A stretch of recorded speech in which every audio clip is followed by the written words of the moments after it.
I'm Steve. And I'm Bobby. And welcome to The Mix.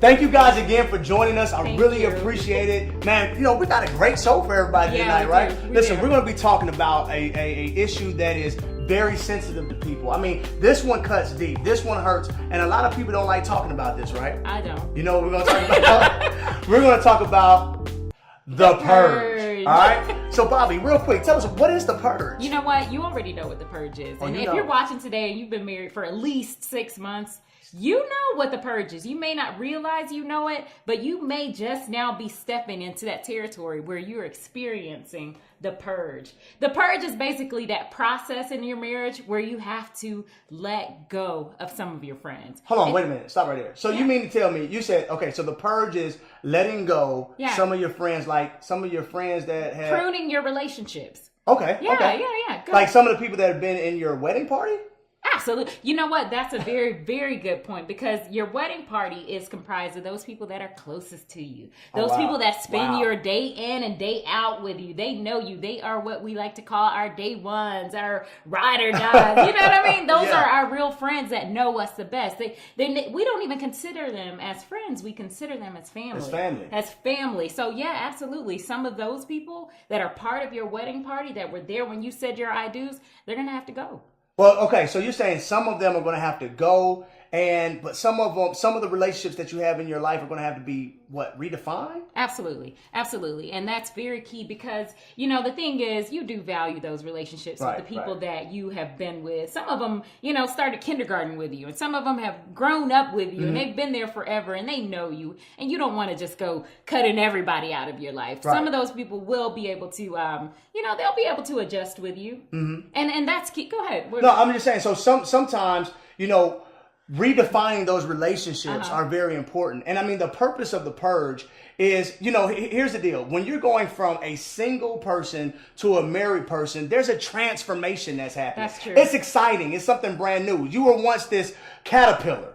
And now as a single person, and once you get married, you go into this cocoon and you come out as this beautiful butterfly, right? But the thing about it is that some people aren't going to be able to handle the transformation, the new you. Yeah. See, but the thing about the butterfly is they're still a part of that caterpillar. You're that's so in deep. there. Oh, I'm deep.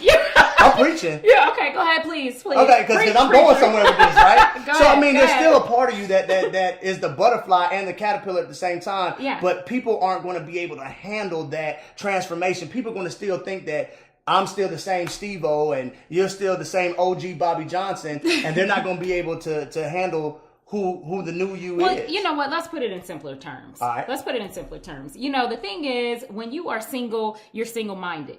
You're selfish. I don't want to call it selfish. I don't want to make it like all single people are selfish, but you think about it is just about you. And that's the transformation that you're talking about. The transformation from being single-minded to all of a sudden having to consider someone else in every single situation, in every single decision that you have to make. You have to consider someone else. And that's what's difficult about the Purge, because now all of a sudden you're learning how to compromise and you're learning how to give and take with this other person. And you've got these outside people like, well, hold on. You know what I mean? They're trying to compromise and give and take with you too. And if they conflict with something that is being demanded of you from your spouse, then that's when you know they're not going to last. They're not going to be able to go the long haul with you. And I mean, the thing about it is that certain relationships, guys, honestly, when you get married, they just don't fit anymore. Yeah. It's not necessarily that it's personal beef or some big fallout. Oh, it's not personal. That's very it's just the simple fact that, listen, this is my new life, and certain things just don't fit in there anymore, and certain relationships have to go. Case in point, me. I had a person in my life that was like my brother. You know, I don't have any brothers. So this person was that guy. We did everything together. I loved him so much. You did. No, seriously. In all seriousness, I love this guy. He was my number one, man, from middle school to high school. But the thing is that once Bobby and I got married, there was no more room for that relationship, and I found myself trying to prove to him that I still was the same Steve-O, and at the same time trying to prove to my wife that I'm now a married man that is leaving a certain part of me behind, and it was a conflict of interest. Absolutely, and I think I like that. I had somebody in my life the same. You remember I had a relationship. Yeah. I had a relationship that was very similar to the relationship that he held with his brother. But here's the deal. Here's the thing. Some people will be able to, they'll be able to transition. Like you said, what do you say? Redefine that relationship. And the way that you know if they're going to be able to go the long haul or not is that you're going to be able, you're going to start inviting them into your life. Right. You're going to invite them into your family situation. You're going to say, hey, why don't you come and have dinner with me and my husband? Mm-hmm. And, this girl's going to be like, nah, it's Friday. We're going. Right. Some people are just going to naturally grace themselves out of your lives. And it won't even be hard because they won't be a good fit. Mm-hmm. You know what I mean? But some people are not. So, we talked about what the purge is. The purge is a process that married couples have to go through as far as the pruning their relationships. We talk about why it's important. All right. And it's really important because you got to do it. Everybody's not going to be able to go on this ride with you. Now, what time is it? Our favorite time of the show. It's time for Ask VS. All right. So the first question that we have is from a young lady from St. Louis. Her name is Deidre, and she wants to know: is it cool for your husband to have a girlfriend, and for not a girlfriend? Well, first of all, no, a friend that's a girl, and for your wife to have a he guy got a friend. side piece. What? No, we don't. Is We that don't what want you're any. talking about? No, just like the friend that's a girl. I was just kidding. Okay, so the thing is that okay. Do you want to answer this question? Yeah, absolutely. Is it cool for me to have a girlfriend? A friend that's a girl. Well, when you put it personally like that, I don't know. But no, you know what? Let's just be for real. Let's talk about our own experience. Right, okay. When we got married, you had a couple friends. Mm-hmm. But you had one in particular that, Ace Boom Cone. Yeah. You said, hey, this is my best friend. And I was like, oh, your best friend, huh? Really?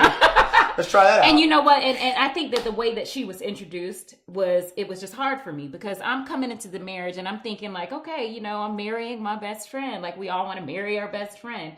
And I hear the same term being thrown around so lightly and loosely about another woman. Right. So that was number one. And the second thing was, I don't want to say that, but she was good. She was good. I think that I respect her. She did have to go, but I respect the fact that she bowed out gracefully. Mm-hmm. She bowed out gracefully. Like I had a conversation with her, and I kind of feel like I don't want to tell all the details. Well, no, we don't have to tell all the details because they may be watching. But the thing is, listen. Hey, girl. No, bye, girl. I'm gonna be honest with you. I'm gonna be honest with you. I'm gonna tell you straight up. No, any guy friends that were not actually blood related got to go. Ain't no room for it. Let's just be real. They got to bow out. That's not true all the time. Well, for me it was. Well, here's the way that when that person can come into the relationship and form a relationship with your spouse. Okay, that's and fair. they have an independent a relationship independent of you. That's fair. Then these are just two guys, and if they become buddies and they have a bond, then hey, fine. Right. But I don't know too many. I don't know too many guys that are just guy friends. But anyway, that's what it is. All right. What's the second question? Okay, so the second question comes from Kim in Memphis, and she wants to know: after you've purged, how do you get new friends? Great question. Okay, so what do we do? First of all, we cry. Listen, I'm gonna be honest with you. The hardest thing to do is to gain new friends as an adult. Let's just be real. Yeah. Because once you've reached a certain age, it's hard to get new people to be friends. Full. But here's the deal. Once you're married and you've already gone through the purge process and certain relationships have been redefined, now you're saying to yourself, we need new relationships.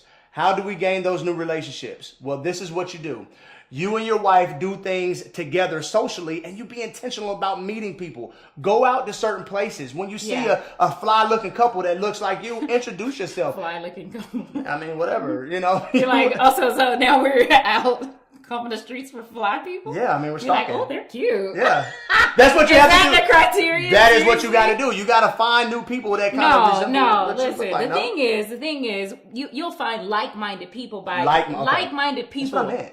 that go like. So we're at a place where we got live music, you got some jazz, you got this and that, and then all of a sudden you see somebody that's there. You know that they're interested in the same things. It's not about It's almost like dating. together. This is murky territory. But not nothing This funny. is like funny business. But you know, I definitely hear what you're saying. Yeah, you gotta go out and you something about that couple will attract you. Absolutely. And then once you find those like-minded people, you gain new friendships, and I promise you, then Before you know it, you'll have a network. you'll have a network of people. Yeah. Or you can join the mix and and be a part of this network. All right? Well, that's our show for tonight. I really appreciate you guys tuning in, talking about the Purge. Thank you so much. Yeah, thank you so much. I really want you guys to stay in the conversation with us. Follow us on social media at TheMyx IMC. And as a matter of fact, go ahead and visit our page, TheMyx.com. Check out the About Us section and go ahead and find out about us and then leave your information so that we can stay connected. Thank you. Till next time. See you again.